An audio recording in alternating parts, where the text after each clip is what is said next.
and that in fact this is our land.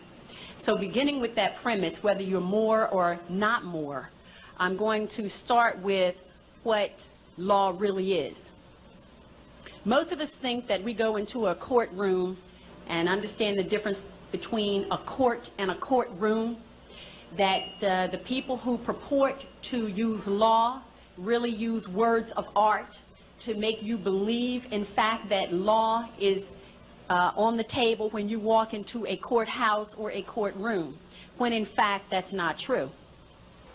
And I would like to share with you tonight, regardless of your religious persuasion, what law really is. Law, all law, is A-L-L space L-A-W, all law, all law.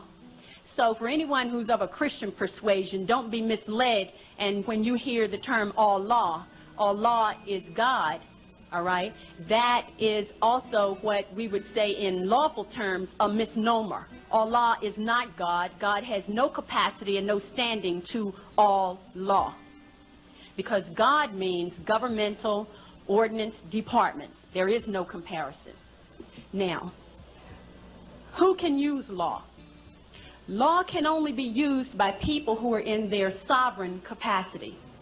And as I will share with you tonight, the majority of the people in the world, and I'm not going to get into all of the details about that, but the majority of the people in the world, 99% of them live in slavery today.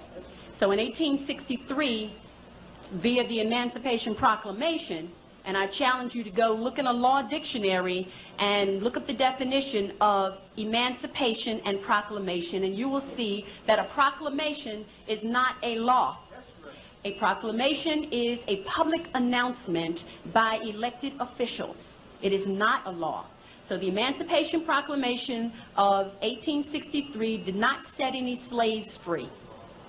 What it did was standardize slavery, the United States being the model for the standardization of slavery, that all of the other nations around the world, as they reduced their people from their sovereign capacity and forced them to join nation states, then they were able to issue statute, codes, ordinances, resolutions on them.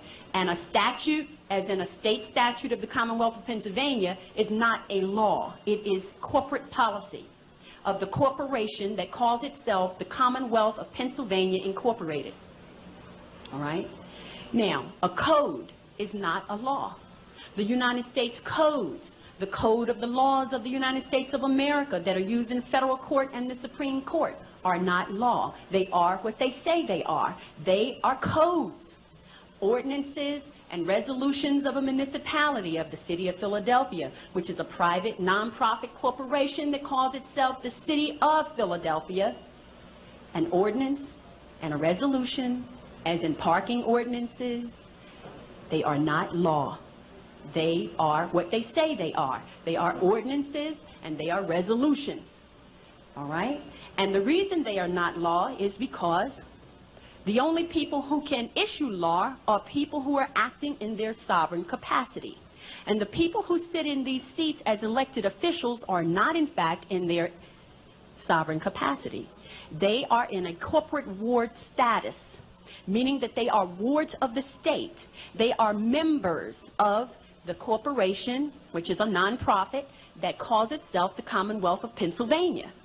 And as long as they have a birth certificate on record with the Commonwealth of Pennsylvania, with that birth certificate being a contract, a birth certificate is a contract, and as long as you have a contract with the Commonwealth of Pennsylvania Incorporated, you belong to them, and that's what slavery really is. All right? So who can use law? If you are a member of a corporate ward state, if you are a member of a corporate ward nation that calls itself the United States of America, you are a citizen. Look in the law dictionary and look up the definition of citizen. A citizen is not a sovereign. A resident is not a sovereign. Therefore, if you use an address, which is a fictitious number associated with a designation issued by a corporate ward, right? Then you become under the jurisdiction of those people who are also corporate wards, but who are also slaveholders. All right? So if you are operating in that capacity, law does not apply to you.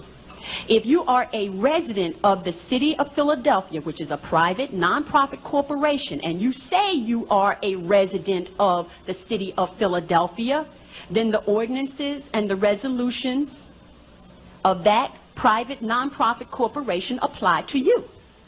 If you are a citizen of the Commonwealth of Pennsylvania Incorporated, which is a private nonprofit corporation, then the statutes of that nonprofit corporation apply to you. If you are a citizen of the United States of America, which is a private nonprofit corporation, then the code of the laws, right, apply to you. But if you are a sovereign of the Moorish Empire, those ordinances, those resolutions, those codes, those statutes do not apply to you because you are not a member of the corporate ward state.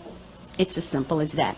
And they understand the difference. This is why on their documents they use words of art. They use the word label, they use the word person, they use the word address. All of these things that place you in their jurisdiction, and you unknowingly fill out forms every day, and every time you fill out a form, you enter into a contract. I don't care what kind of form it is. It's a contract. A driver's license application is a contract. A Social Security application is a contract. When you call up the telephone company and you make a verbal contract over the telephone, this is why they can bill you. When you sign a deed, it is a contract. When you fill out a voter registration form, it is a contract. Does everybody understand that? Don't ever think anything that you put your signature on becomes a contract. All right?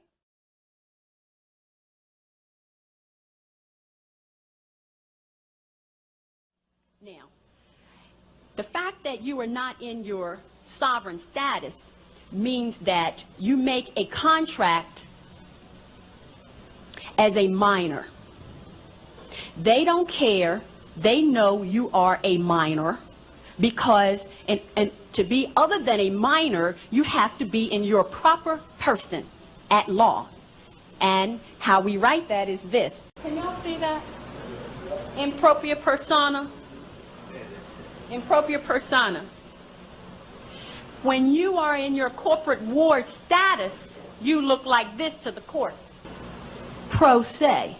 Pro se meaning they get you in the court and they bring someone in called a prosecutor, a prosecutor, because you're in a corporate ward status.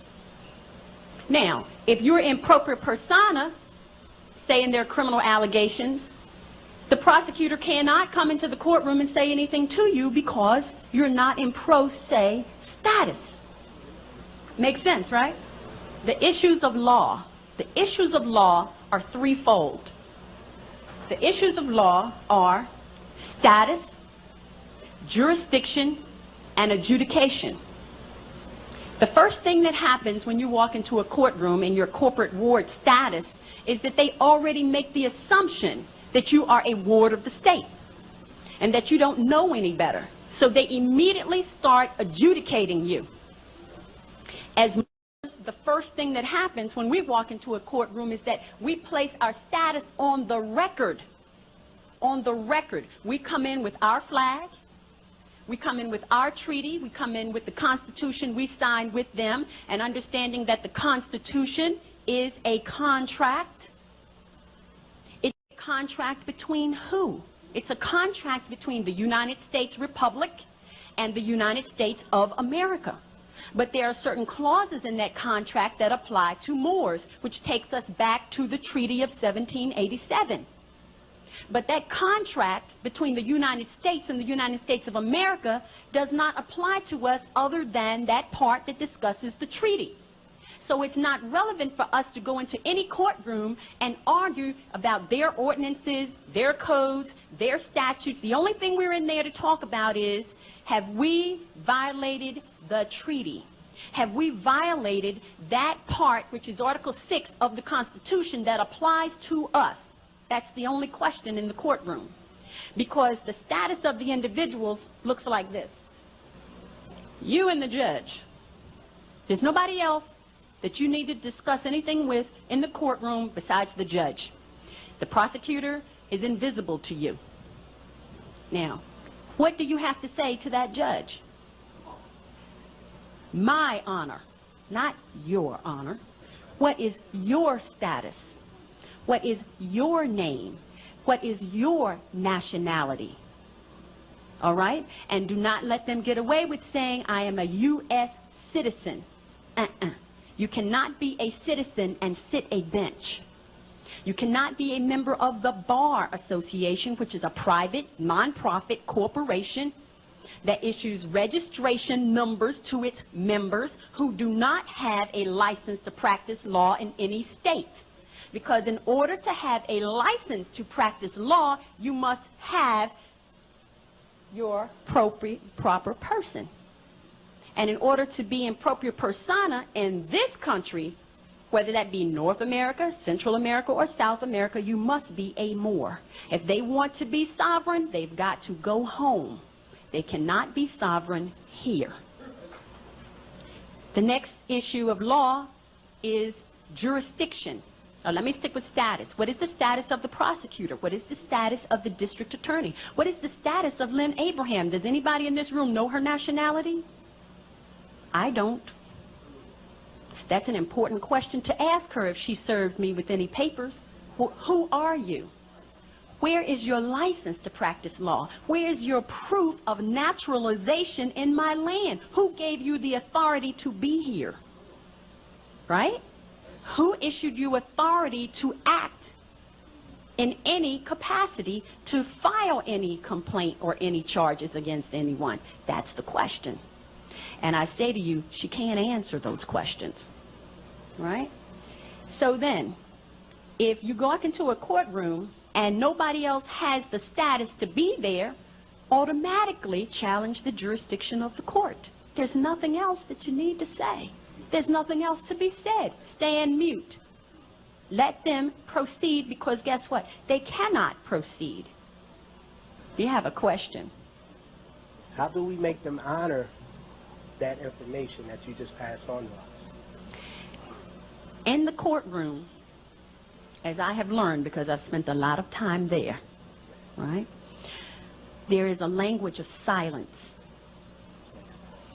After you've said what you need to say, don't say any more. They will do the rest when you stand on your square. That's all you need to do. There's no need to stand there and argue with the judge, and trust me, I've done that. All right? And once you say what you need to say, they know everything else to do. But understand, they do not want you exposing the truth to their corporate wards, because every slave that you take out of their corporation, they lose money. This is making business.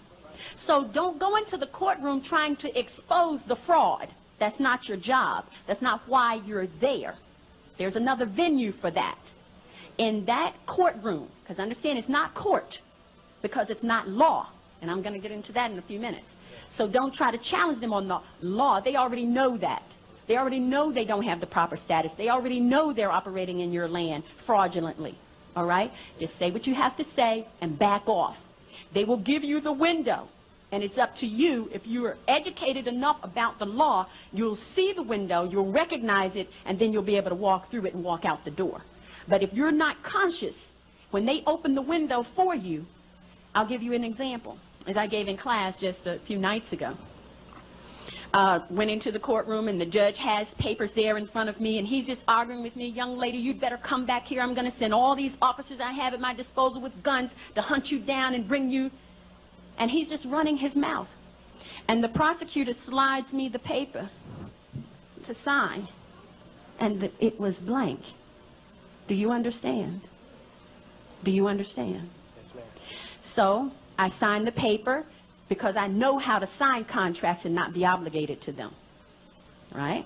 So I did that, signed the blank piece of paper. They took a copy, I took a copy, and I left. And I never heard from them again.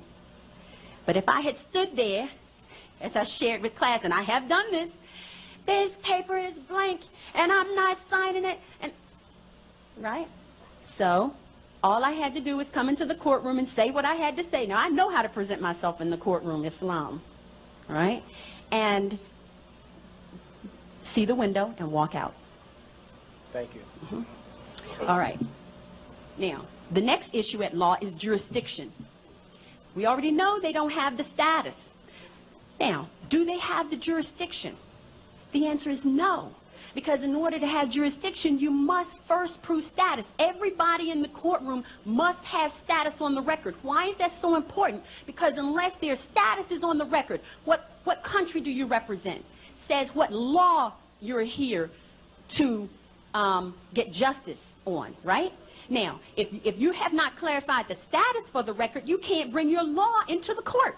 So there can be no court. So status is very important. And so if you're Moor, and let's say somebody else is Manchurian, and I'll get to that in a minute, when you have two people of different standings in the courtroom, you have to decide what law applies. Is there a treaty between the two? Do they have a constitution? Do they have any other trade agreement or contract that binds them and obligates the parties? That's the question. All right? So if you walk into the courtroom and they immediately start adjudicating, you have no idea what law they're using. And I guarantee you, because status has not been established for the record, they're not using any law that applies to you. And they're not using any law that applies to them. They're simply using corporate policy, which is discretionary. If they like you today, they'll let you off. If they don't like you tomorrow, they'll give you some time or a fine. Okay? So status and then jurisdiction. Jurisdiction is going to determine what area, what geographical area encompasses the authority that that judge or that court has. All right? So if you're in a municipal court or a court of common pleas, don't go in there talking about the Constitution because they don't have jurisdiction to discuss the Constitution with you. Do not go into a state court discussing the Constitution unless it's the state's Constitution. Because the United States' Constitution, they have no jurisdiction over, but they won't tell you that. They'll dismiss the case. Different jurisdictions. And don't go into federal court talking about city ordinances. You understand the difference? Okay. Jurisdiction. Then adjudication. Once you get to the part about adjudication, you have to ask the question, do you understand the law that applies to you, that applies to this matter? Because there's two types of jurisdiction. Jurisdiction over the matter and jurisdiction over the person. All right? Does the court have both? They must have both in order to proceed. They don't tell you these things, but this is very important. So if the court has gotten to the point of adjudication, all right, which for me, I don't have that problem. But once the court gets to the point of adjudication, then they're ready to start prosecuting. They're ready to find you guilty of something, some kind of way. And the reason for that is because it's a business. And once you enter there and they seize jurisdiction over you, they adjudicate for the sole purpose of getting some money. That's the bottom line. They don't care about you, whether you're innocent or whether you're guilty, none of that. How much money are they going to get out of this? And their little club that they have called the Bar Association, their members have to be fed. So they want to make sure that this one gets fed and that one gets fed. And that's fine, because that's their corporate thing. That's the way they make money. And if they're going to make money being deceitful and all that, that's the karmic baggage they've got to carry. But you don't want to be a participant to it. That's all.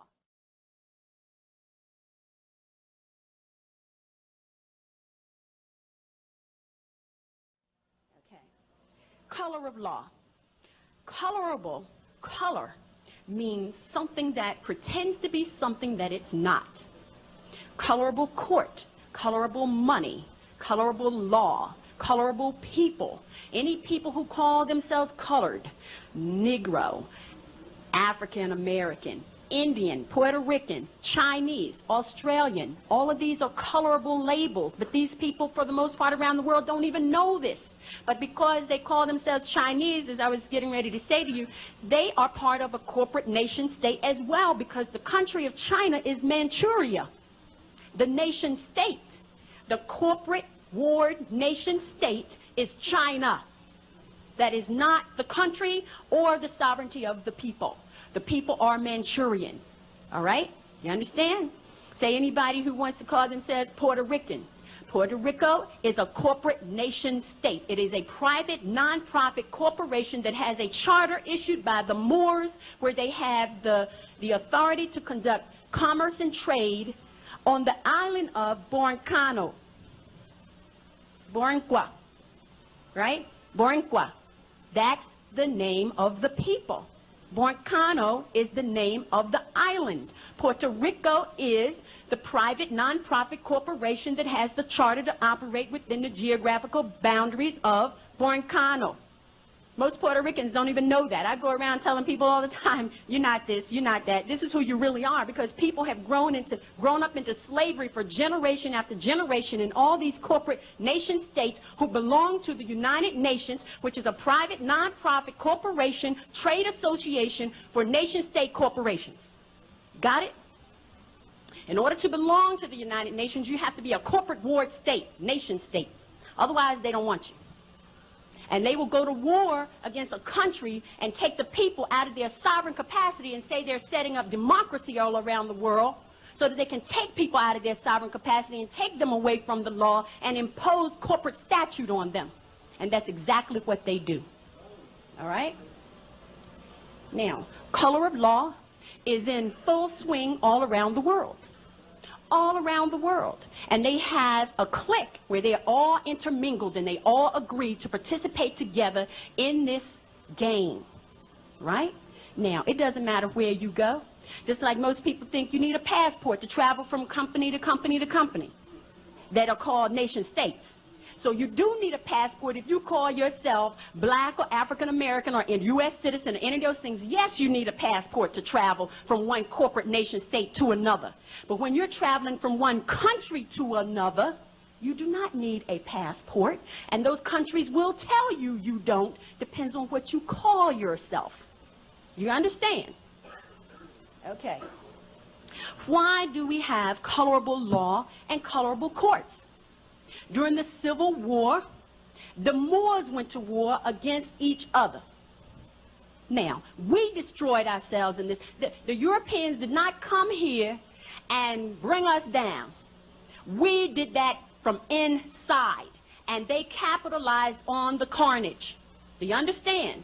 All of these buildings all around here, as I told in class last night, they're ours. They belong to us. They're ancient, these buildings. There's a whole city underneath this city. They've been burned all the major cities, the major energy centers on this globe we called an earth. Our ancestors set up these energy centers that we call Philadelphia, New York, Boston, Atlanta, Detroit, right? Chicago, Miami, Phoenix, Los Angeles. They are energy centers. They're not where they are in huge, large cities just because of some coincidence. There's energy and power in these places. London, Rio de Janeiro, all right? And by the way, we're going to spell it like this, Rio de, which is a normal title of the Moors, Rio de Janeiro. You understand?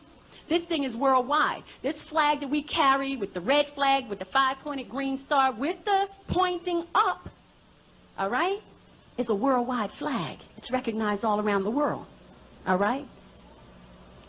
So, the reason we have colorable courts and colorable law is because during the Civil War, when the Moors warred against each other, there were those who agreed to participate in the game called the corporate ward game. And there were many who made a lot of money. They got a commission on everybody they got to sign a birth certificate, because the birth certificate is a contract that puts you in slavery. And they got money. William Penn got very rich, all right? All the Quakers got very rich. All the abolitionists got very rich on this Civil War ward state game. Robert Morris and a lot of these buildings that are named after these people in downtown Philadelphia became multimillionaires, and their ancestors are still wealthy today over the corporate ward game. All right? Now, the reason that we have to have colorable law and colorable courts is because so many of us agree to be slaves. We don't need colorable courts and colorable law otherwise. But the people who agree to be bound by the 14th Amendment, which covers civil rights, which covers Negroes and African Americans and Jews and Hispanics and Indians and all these people like that, if you agree to call yourself that, they have to create a statute that applies to you, because law doesn't apply to you. So it's not their fault. It's the fault of the people who agree to be outside of their sovereign capacity. Okay? And now, if you walk in and you want to reestablish it, they're at odds because they're not accustomed to people walking in who are conscious and sovereign. Hey, you can't separate the two when you walk into a courtroom. And when I say you walk in on your square, I don't mean standing with your feet at a right angle. All right? I mean not to be deterred when you know you're in the right and you have law on your side. Do not back down. But you do not have to be belligerent. Trust me, I've been there. Don't do that. Okay? Now, the law of the land. The law of the land as it applies to the United States of America and the United States is their constitution. The law of the land, which supersedes that, which if you go and read the supremacy clause of the Constitution, you will see that the treaty, in particular the Treaty of 1787, which was last signed and ratified in 1986. All right, it's re-signed every 50 years. That it's the treaty that is the actual law of the land. Now, that being the case, how do we make that treaty work for us? We always say they're not honoring the treaty. This is the oldest treaty in the world. Did y'all know that? And it's the only unbroken and longest standing treaty in the world. Did y'all know that? Now, that treaty protects us. You need to go get a copy of it, the Treaty of Peace and Friendship of 1787, all right, signed by the Emperor of Morocco. Actually, he signed it in the month of Ramadan in the year 1201, all right, which translates into the Gregorian calendar year of 1787 because they added 586 years to our calendar, all right? So, in terms of using the law of the land, and when you express these things to them, you don't even have to go into a lot of detail about it because those who rule and those in government and those who sit on those judicial benches know what this doctrine is. And they adhere to it, but the problem is there's not enough of us standing up defending it. Okay? How to correct the issue? The people must be in their proper person. The people must act in their sovereign capacity. As the brother said earlier, how do you behave as a sovereign? How do you behave as a sovereign? You behave as a sovereign by not getting so upset and ranting and raving and causing a scene. There's no need to do any of that. As I said in the courtroom, as in with law enforcement and any of that, there's a language of silence. Just like the mummers who march down Broad Street every New Year's and they're playing it up and playing it up. What does mummery mean? Silent mockery. Who are they mocking? Us. All right? But they understand the language of silence and they deal in it all the time with their secret signs and symbols. But don't be angry with them for using these things. Why not? We taught it to them. Okay? Don't be angry with them because they have gotten out of control with the power that we gave them. We created these people. We can't now turn around and say, now we don't want you, now, go off someplace else and this and that. And if you know the history, you know that what the Moors did to these people when they were first created. The Moors considered them subhuman. They couldn't speak Latin, which is our original language. They couldn't go to school. They couldn't own land. They couldn't vote. They were totally disenfranchised. And this is why the Moors commissioned Benjamin Bey, who you know as Benjamin Banneker, who is also Benjamin Franklin, by the way, okay, to teach these people the science of government. He did that for a select few. Unfortunately, it couldn't go and spread as widely as it should have been. Now we have a situation on our hands where we as Moors refuse to be who we are. In the civil rights movement, there were those who led it who were paid to get us off our square, and we agreed to be there. We agreed to be called black, and we're proud of it, remember? Now, who could tell us any different? Now, the Europeans have a dilemma because they've lied to us so much and we have forgotten so much that if they stand up to tell us the truth, would we believe them? The majority of the people who call themselves African American, right now, if you tell them they're not from Africa, they'll give you hell. Am I right? Yes, we are. Now, can you imagine you're getting that feedback from them. Can you imagine what they would say to a European who now try to tell them they're not from Africa? You understand? Now you've got Bill Gates who's given $1 billion to the United Negro College Fund you know, to keep more Negroes out of their sovereign capacity, and they jump right into the boat, right? Play it up to the hilt. Oh, what a great thing he's done. You know, they love him to death. Now, if the Moors try to stand up and say who the man really is, you got all these black people who are going to criticize you. Leave the man alone, they'll say. All right? But we know the truth. So we correct the issue only by standing on our square, whether we're Moors or whether we're not. All right?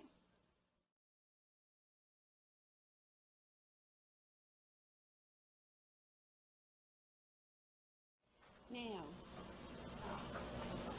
let's talk about what law really is. Law is based upon the science of astrology, astrologic. Don't let anybody ever tell you that astrology is for entertainment purposes. It is the science that rules. It is the science that governs. As I said to you, what all law is, all law.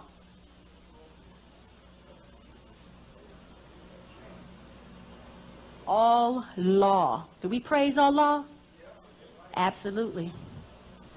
Do we praise Christ? Absolutely, because what, not who, what is Christ?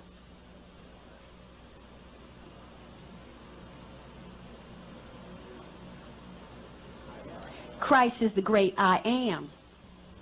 And if you know what Islam means, let me tell you this.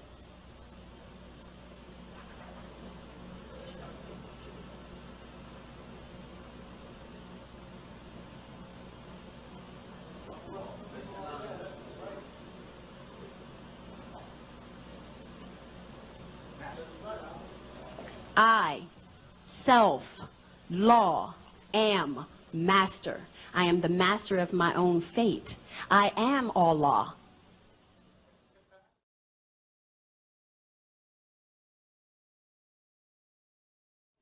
All right? When you walk into the courtroom and you know these things, trust me, you get a different result. When they ask you your name, you never say, my name is. That's a label. What do you say? I am. I am. You never swear on the Bible. You affirm. You affirm on the Bible. And as Sister Thana here said to me, oh, they try to trick you. They'll say, do you swear or affirm? No. You just say, I affirm. Because what? I am. And who you are. And that's your status. And nobody can compete with that. Nobody can take that from you. And no matter what paperwork you submit to a court, what is the most important thing is when you walk into a courtroom and you speak the law. And when you speak the law in a courtroom, guess what? You speak it into existence. Because a thought is an activity. It's real. It may not be something you can touch. But as soon as that thought transpires into a word, it becomes a spell. That's why they call it spelling. You get it? Now, law is based upon the zodiac. Now, when you walk into a courtroom, there's all kinds of things going on. There's sacred geometry going on in the courtroom. In fact, the courtroom is set up according to sacred geometry. All right? And here's what happens when you're in there. The judge is at the top of the triangle. Got it? When you walk in there, and as I had shared in another class, to deal with marriage, it's the same thing. And I'm going to talk about that also in a minute. You walk in there, and when you appear, never tell the court that you are appearing. Look in the law dictionary and find out the definition of appear. Never do that. You go into the courtroom and you make a what? A special appearance.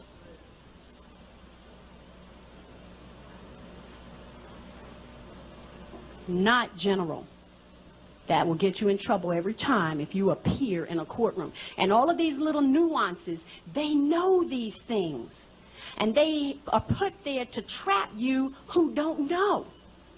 So when you walk in there and you're on your square, being on your square means to know these things and not to walk in the courtroom uncomfortable. Because when you know them, you have no reason not to come to court, do you? You want to be there because you want to make a special appearance to challenge the jurisdiction of the court. Why? Because of the lack of status. And once jurisdiction is challenged, it must be proven for the record. It must be proven for the record before the court can proceed. Do you understand? The judge must come with his nationality papers. He must come with the flag of the country, not the nation state that he represents. That United States flag with the 50 stars, which now should be 48 because there are only 48 states. Did y'all know that? 2 of them dropped out. Hawaii and Alaska are no longer states. Did y'all know that? They're no longer states. The treaty was up. They got out. I'm kind of going through a lot of things right now. And, okay.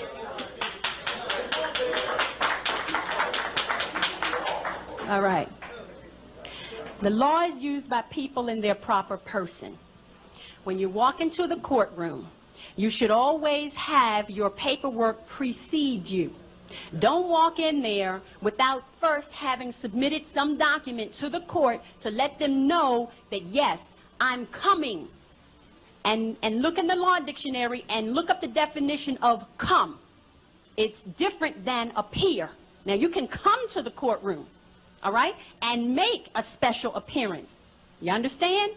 Never, you get the subpoena or whatever it is in the newspaper, and don't believe all this other stuff where they tell you, don't go to court if you get these papers, because they will put a manhunt out for you, and you do not need that, and there's no reason for you not to go. You should go. You should go, and the more of us that do go and challenge the jurisdiction and let them see we're not scared because we're standing on the square, they will stop calling you to court, right? Because the people who operate in their proper person, and the more and more of us that go in there operating in our proper person, they're going to begin to see the game is up. The secret's out. We can't do this anymore, all right?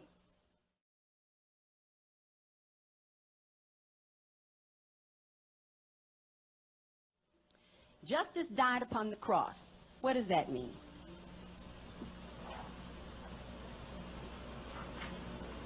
I'm no artist.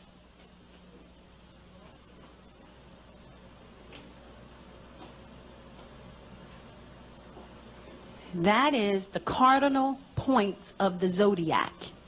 Cardinal, as in Catholic Church, cardinal.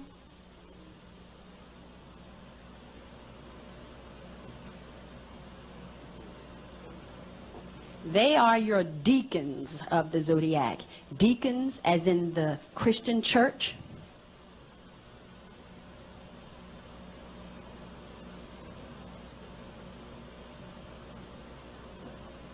They are your cardinal points. And they apply to everything you do. Who you are, your character, everything that surrounds you, your environment, the country where you live, everything is affected by the different signs of the zodiac. When justice died on the cross, here's what happened.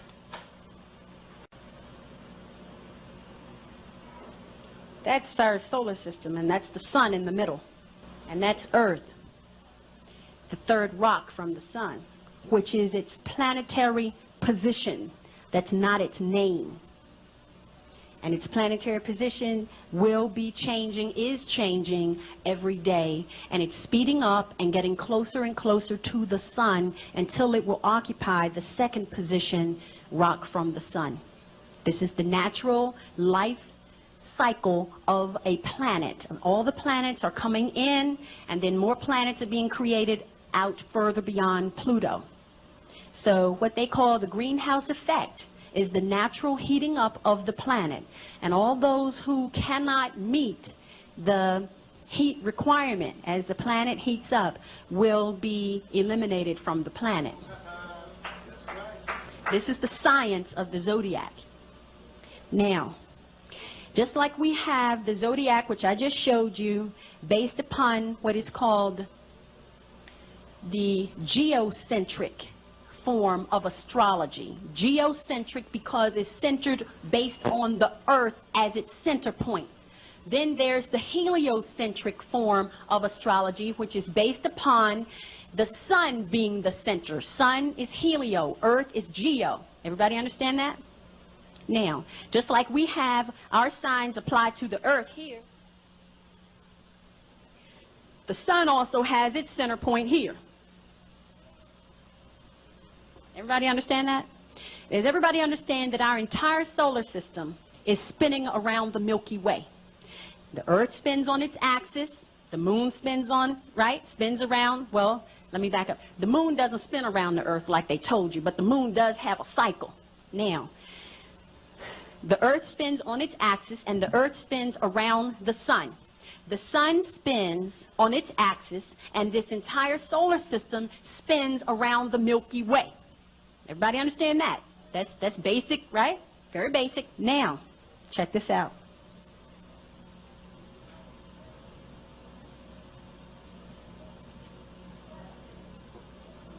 It takes the sun 26,000 years to make one revolution around the Milky Way. Everybody understand that? This is science here. I'm not trying to make up stuff just to lie to you, okay? And all of this, believe it or not, is relative to law. That's why I'm explaining it to you, all right? And the subject is justice died upon the cross. So I'm coming back to that, but I have to give you this information first so you'll understand. 26,000 years for the sun to make one journey around the Milky Way, all right? If we divide that by 12, why are we dividing it by 12? There are 12 signs of the zodiac, all right? Now, if we divide it by 12, this is the number.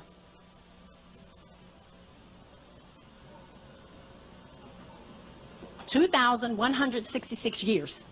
So, our solar system spins 2,166 years in one sign. We just left the age of Pisces. An age is equal to 2,166 years. Now, you've heard the term, an age, but nobody ever thought about it. We say for ages. What's an age equal to? Mathematically, it's equal to 2,166 years. Got it? Now, we just entered the age of Aquarius. All right? 2,166 is represented here. See that? So each one, right, has a time frame of 2,166. Everybody understand that? Here's what happens.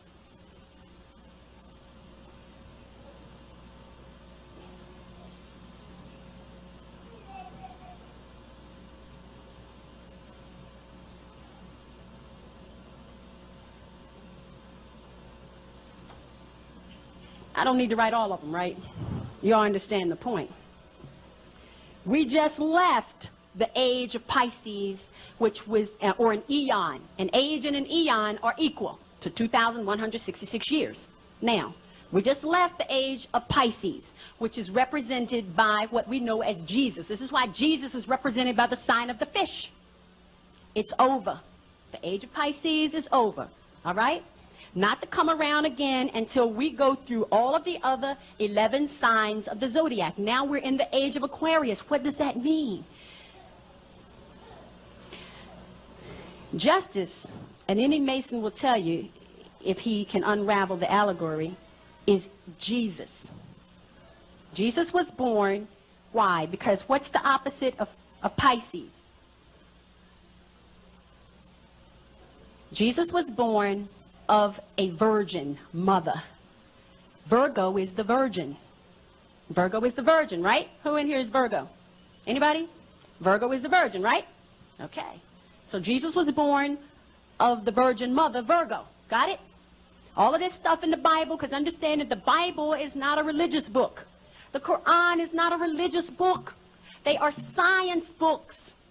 Biblios Heliotech is the Bible. It's the full Latin name of the Bible. It is the science. It's an elementary science where Moors are concerned. It's the science of the study of the cycle of the sun. Helio meaning study, meaning sun. Biblios meaning record of. Y'all understand? The Quran, chronology. chronology, maxima, the great chronology. The Quran is the great chronology of the science and the study of the asteroid, of the astral plane. You understand? Okay, so justice died on the cross. Here's what happened. Those that we call Europeans or Albions ruled during the age of Pisces. So when we say the time is up, we're not just saying this by conjecture. We're saying this because the time, the 2,166 years that they had is over. I'm not saying this because I have any bias against them or any of that. This is the science of it, and they know it. The problem is our people are not ready for it. How can justice return under the age of Aquarius if we're not ready? The age of Aquarius demands information. It is the technology age Aquarius is. Aquarius demands answers. Our youth demand answers. They demand the truth. They demand this truth because they cannot proceed and lead the world without this knowledge. They cannot do it. They cannot do this without the understanding of the zodiac, which is this. Zodiacus is the ancient name of the term zodiac. Zodiacus implies the first woman, who is this.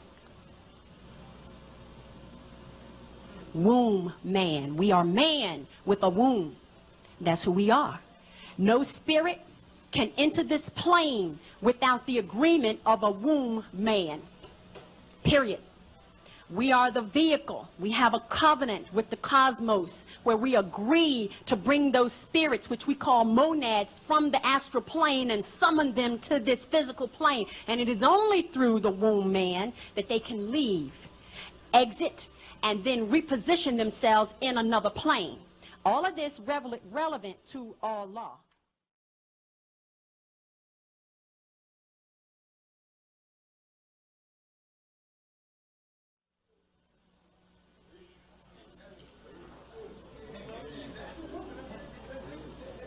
Now, this is why, when the brother talked about getting our land back, I know this issue very well. I fight this fight every day on top of all my other duties and responsibilities and everything else that I do. So when we talk about justice returns under the age of Aquarius, this is why when we walk into a courtroom and we understand that the court, as I explained to a class just recently, a court is also a corporation. They don't hide that from you. They put it right on the seal, right behind the judge. And they tell you that this court was incorporated in 1878, whatever it is. This court was incorporated, and what words do they use? Founded.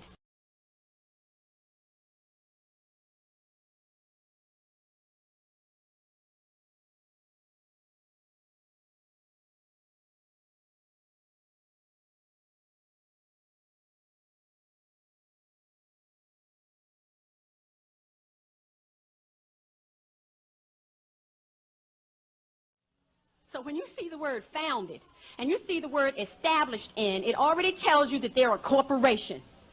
Understand? And anybody who owns a corporation does what? Own a slave. Because a corporation is a slave holder. Understand? Now, let's talk about the issues that come up in court. How am I with time, Noah? All right. The point I want to make real quick relative to going to court and getting land back and all these issues and all these injustices that have been done to us, when we participate in organizations that take us off our square, that adds to the chaos and the confusion. So it's better not to join anything at all and just be yourself if you're not going to be a Moor. But even if you're going to be a Moor, understand that sovereignty is an individual thing. Don't go into court talking about, I belong to such and such organization. And be clear about that, because as soon as you say an association, an organization, a business, a firm, a corporation, you're talking about slavery. And they love that language because you're putting yourself right in their jurisdiction as soon as you say it. But you go in there and say, I am. Well, what organization do you belong to? Well, none. They do not know how to deal with you. But as soon as you say corporation, because they're a corporation and they speak the corporate language and they have corporate policy, they'll love you to say that. So the first thing they're going to do is, how are we going to get some money? All right? Because that's the name of the game, money. Now, let's talk about who they are, why they exist, these courts.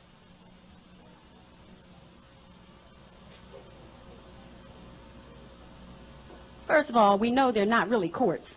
We know they're colorable. They know they're colorable. They have to be colorable because they're dealing with colorable people, right? If we choose not to be colorable, we don't belong in there. So, the court is this.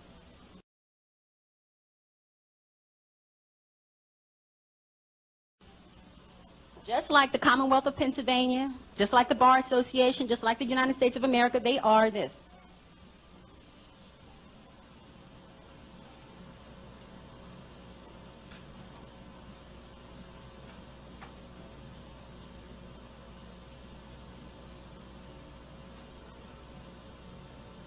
They are a private nonprofit corporation.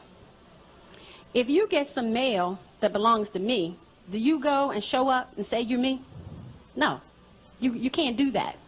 So if a private nonprofit corporation sends you a document and you have no contract with them, why should you go up and debate the contract?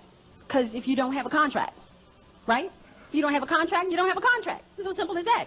You don't need to go there and say all that. Just say, because here's my status and this and that and the other, right? Don't go in there trying to debate whether you owe money on the contract or not. The bill was too high and all that. And I'm not saying that because of what you said. Understand that. If you don't have the contract, why are you discussing the bill? It doesn't make sense, does it? First, you have to have a contract. So the first thing you need to understand when you walk in there, I don't care what the issue is. Here's the question.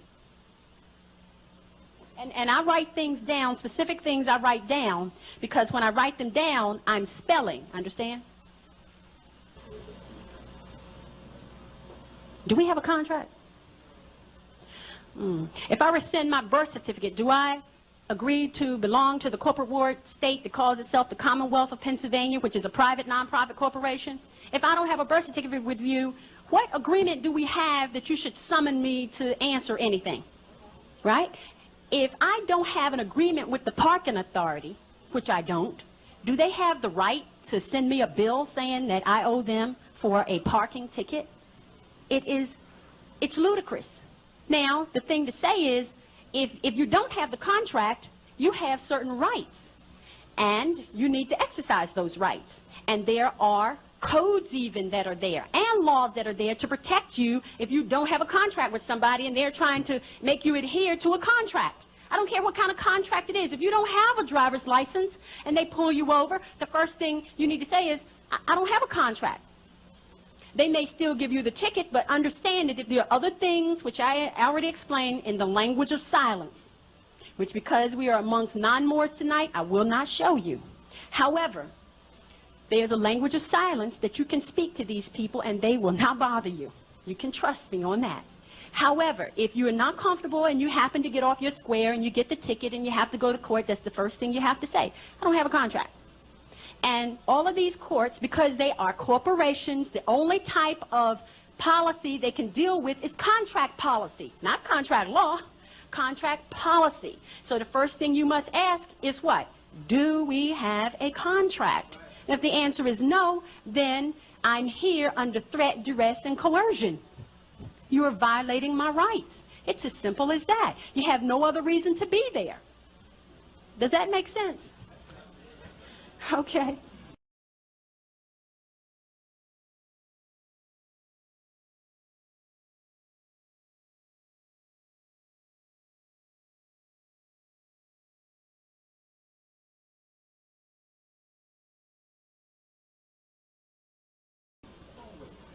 If the state comes in and says, you're not treating your children right and we want to take them, right? The first thing you have to say is, state, do I have a contract that says I gave my children to you? Did I, at what point, produce the contract? Produce the contract. If you send me a bill, and understand that if you belong to the corporate board state, you can't make these arguments because you do have a contract, which is the birth certificate, which is the marriage license, which a marriage license is your contract, is the woman's contract with the state and the man's contract with the state. It's not a contract between the man and the woman. Never was, never will be. Unless you have a prenuptial agreement or something else, you don't have a marriage contract with the one you think you love. You have a contract with somebody else who becomes a third party to your life, always, till you rescind the contract. All right? Because that's not how you get married. Marriage is under all law. All right? And then what you're responsible to do is to place the oath that you take between the two of you on the public record. Where? Where do you place information on the public record? Do you know? With the county. The counties are ancient. They belong to us. They belong to us. Our ancestors named the counties. Our ancestors formed the counties. Our ancestors set up the government of the counties, and the counties operate according to common law. Did y'all know that? The counties belong to us. So let me write this for you.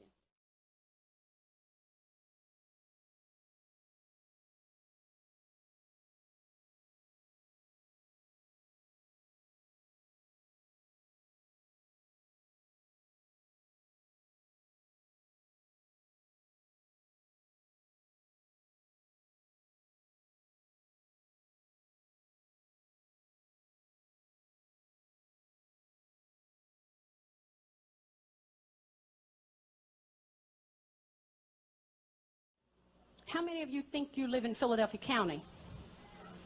For those who, okay. Okay. All right. Here we go. See that? Do you recognize that there's a difference between the two?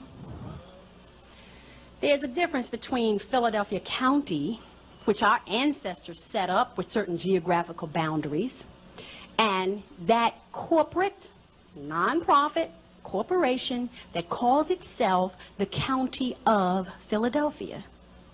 It is a corporation chartered to conduct business and commerce and trade and all that within the geographical boundary of Philadelphia County. They are two different things. They are two different things. So when you see documents, pay attention, because all documents that you get don't have County of Philadelphia on them. And you know the difference between the two, because if you get documents from the County of Philadelphia, you know that you're receiving correspondence from a corporation. Do you understand? And if you're receiving correspondence from a corporation, the first question you must ask is, do we have a contract? Now, if you receive correspondence from the county, that's common law. You have the responsibility to respond and adhere to that, because guess what? You are a part and parcel of that county. Our ancestors set up these geographical boundaries for us, all right? Now, likewise, with any other county or city, pay attention to this one little word. It's a very dangerous word. I'm going to tell you. And I tell people in my class, when that word shows up, you're in trouble. The reason is because most of you prior to tonight, you didn't understand that there was a difference in when they use that little word of. But trust me, there's a difference between whether you're dealing with government or corporation. Government or corporation. You have to know the difference. And if you don't know the difference between these things, they're going to have you swinging left and right in the dark and hitting nothing. Okay? I want to explain to you that when you're dealing in contracts, your status in the contract is very important. How do you establish your presence in a contract so that you are protected? Does anybody know how to do that? Because we're confronted with contracts all the time, and when we do not adhere to certain terms and conditions of the contract, which we did not understand from the very beginning, then we're dragged into court to answer for all kinds of claims and allegations on behalf of the corporation, and we don't even understand why we're there. We think, for the most part, the majority of us, and prior to tonight, you get a summons to appear in court. I don't care whether that's a civil action or a criminal action. You are on the defensive because you feel that inherently, maybe I have done something that warrants these allegations, even if you know for a fact that you're innocent. Because the way that corporate system operates, you are not innocent until proven guilty. You are guilty until proven innocent. And the reason is because, as some of these state sovereignty people would have you believe, the United States has declared war on the people. We're in a state of martial law. Well, of course you are. If the people have agreed to be corporate wards of a state that's a private, non-profit corporation, and the government operates according to sovereignty, and you agree not to be sovereign, then what have you done? You've abandoned your government. The only thing the government can do is declare war on you. That's why you walk into a military tribunal when you walk into these courtrooms. That's why they have a military flag, which is a USA flag with the gold fringe, that lets you know you're in a military tribunal. And the reason is because you've agreed not to be sovereign. So the only way they can deal with you is in a military fashion. Y'all understand that? Okay. So how to protect yourself when you're dealing in, the first thing, I'm not going to really get into details of explaining to you how to stand on your square and how to be in court and all that. The first thing you must understand is how to exist in contracts. Because if you understand how to exist in contracts, that will significantly reduce your ever having to go to court, to the courtroom, okay, to the courtroom. If you understand how to deal in contracts, because all these corporations do is deal in contracts, and all the these court systems, let me say that, do is deal in contracts. So if you're not familiar with the contracts, and the majority of their contracts are these, adhesion contracts. Look in the law dictionary and look up the word adhesion, and what you're going to find is that an adhesion contract is a type of contract where there are terms and conditions that are a part of the contract of which you are not aware. And every time you sign a birth certificate, there's the balance of that contract is somewhere. Whenever you sign for a driver's license, the balance of that contract is somewhere. You don't have it, you've never seen it, but it does exist. And this is why they have the authority to issue you a ticket for all these different things and violations, because there's a contract somewhere that you signed and you have not reserved your rights. So if you don't reserve your rights are considered waived upon signing of the contract, which means that you know, understand, and agree that there's an adhesion going on, and you don't care, or you otherwise are not aware. They don't care. They've got you to sign. How do you go back now and correct the fact that you signed all these adhesion contracts everywhere all your life? You've signed them. I know you have, because I have too. And now's the time for you to get back into your proper person so you can correct those contracts and get out of the ones you don't want to have, and the ones you choose to have, you can exist under your own terms and conditions. That's the most important part. That's long before you get to go into court.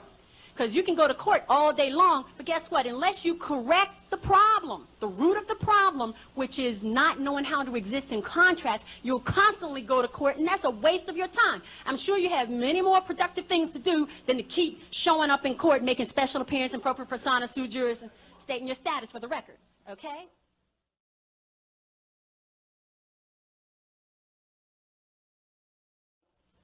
Now, the first thing you need to do is contact those entities with whom you have a contract, and tell them that in no uncertain terms you want to correct or otherwise change or revise the terms and conditions of your contract. You have the right to do that, and you must. All right? If you're going to have the contracts, exist in those contracts under your own terms and conditions. Just because somebody hands you an application, and that application has pretty little boxes and everything on it, if there's categories up there that don't apply to you, don't fill it out. Add a box that applies to you. And then when we take people to the Social Security Administration to get their name corrected on their Social Security card, this is what happens. There's a section on there for race, okay? Okay, that's just some of them. They may have a few more. I don't remember, okay? Do any of those boxes apply to you? Not even the one other. It does not apply to you. So what do? You are a Moor. Tell them who you are. If you don't, and you put any other category up there, you have signed it and you have made a contract with them, and they're going to hold you to that contract. And then if you go back and try to change the contract, they'll say, well, they won't tell you in these words. They'll say, well, we can't do that. Well, why can't they do it? It's because you didn't reserve your rights, but guess what? They reserved all of theirs. And they have the right to not change the contract just because you want to. They reserve that right. Now, and the only way you can get out of it is step out of that corporate ward status and deal with them in propria persona sui juris, which means in my proper person of my own rights, okay, and go back and correct those contracts. That's the first thing you got to do. The Uniform Commercial Code. Whether you're sovereign or whether you're not, you're dealing in commerce.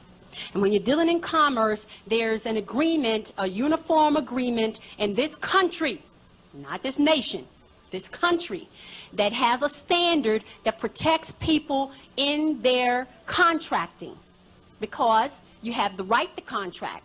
Even in the treaty, you have the right to trade. You have the right to trade being without interference from any other third party, okay? You have the right to trade under your own terms and conditions, all right? Now, when you waive that right, and they don't tell you that you have waived the right, they're exercising their rights under the Uniform Commercial Code. And you're not. So go and look up the Uniform Commercial Code and look up those sections that apply to reserving your rights. I would tell you what those sections are tonight, but for me to just tell you does not help you.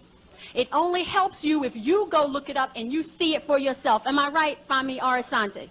Because they did that, and now they understand how to sign documents, not just because I gave some instruction on certain things. They've seen the verbiage in those books, and they've seen how it applies and how it has been used in the Supreme Court cases and all the treaty law that applies to these things. It's much better for you to go find it for yourself. So that's why I just give you that right there. The other part is this. You see my favorite word in there? Of. The United States Code of the Laws. The United States Code of the Laws is the code that's used by all of the United States district courts and federal court. This is what they use. So if you go into federal court, you must cite the United States Code that applies to the violations that are made against you. That's all you need to do, because they understand treaty and understand. I've been there so many times discussing treaty and constitution and all those things like that. And trust me, when I go to court, they put everybody out the courtroom. And they post officers at the door on the inside and the outside because they don't want people to hear what I have to say. And then they come up with all these different little reasons and whatever and get me out of there because they don't want me in there. Because I know too much. And I will speak. So the United States Code of the Laws has also the different codes and the procedures, the federal rules of civil procedure in there. All of the criminal code, because understand, if there's a parking ticket, what they're saying is that we're suing you for a criminal offense. Did y'all know that? If there's a speeding ticket, that's a criminal offense. They're suing you in a criminal court. Do y'all understand that? They're filing criminal charges against you for something so simple. All right? If you agree to pay a tax bill and then you don't pay it, like with the Internal Revenue Service, because understand they're the Internal Revenue Service, they're a private nonprofit corporation. There are 22 of them all around the country, and they compete for your business. They compete.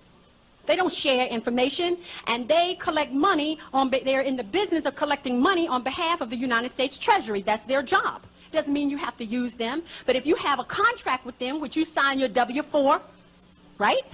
You sign a 1040 or 1040A or whatever, any of those other forms, you signed them. That's voluntary. Did you know your signature is voluntary?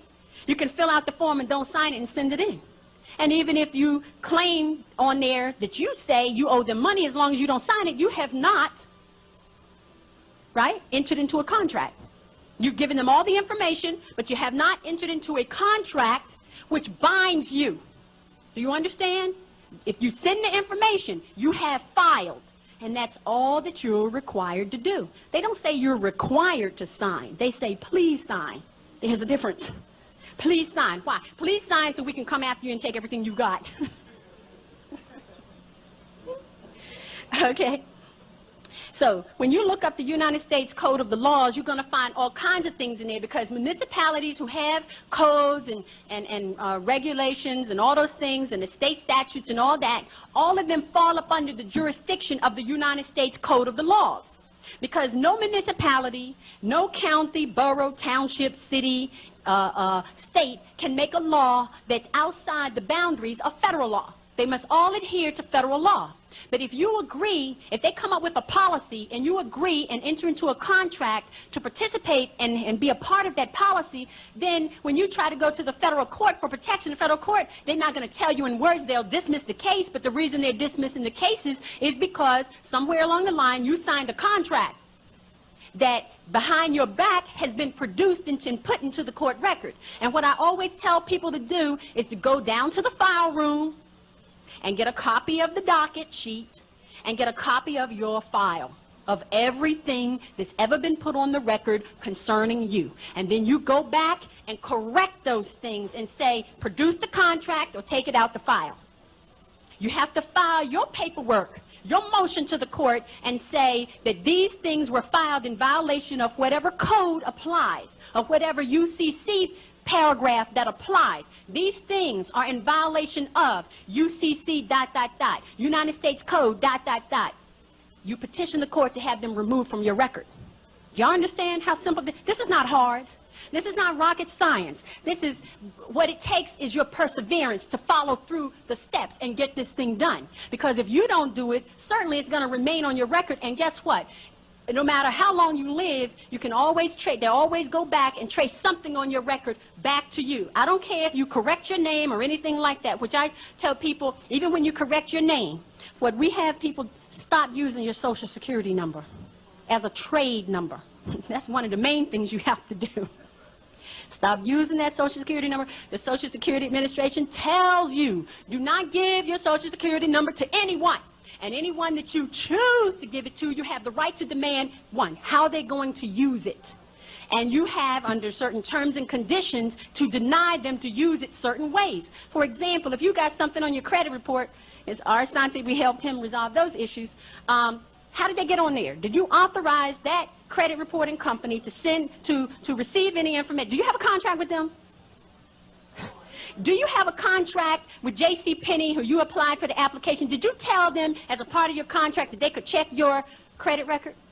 Is that part of the contract? The answer is no. That's not part of the contract, and they violated UCC and the United States Code by contacting their credit reporting bureau to get any information on you. And then the credit reporting bureau has violated UCC and the Code of the Laws to send any information relative to you because you did not explicitly authorize them to do so. So guess what? They have done damage to you, and then guess what? You have the right to sue for damages, am I right? Okay, so contracts and these courts, that's the only thing you're dealing with is contracts. Contracts, and never forget that. I'm going to write it down because I'm ready to close and open the floor for questions, and I just want to leave you with that word, contracts, and remember how to exist in contracts. Islam.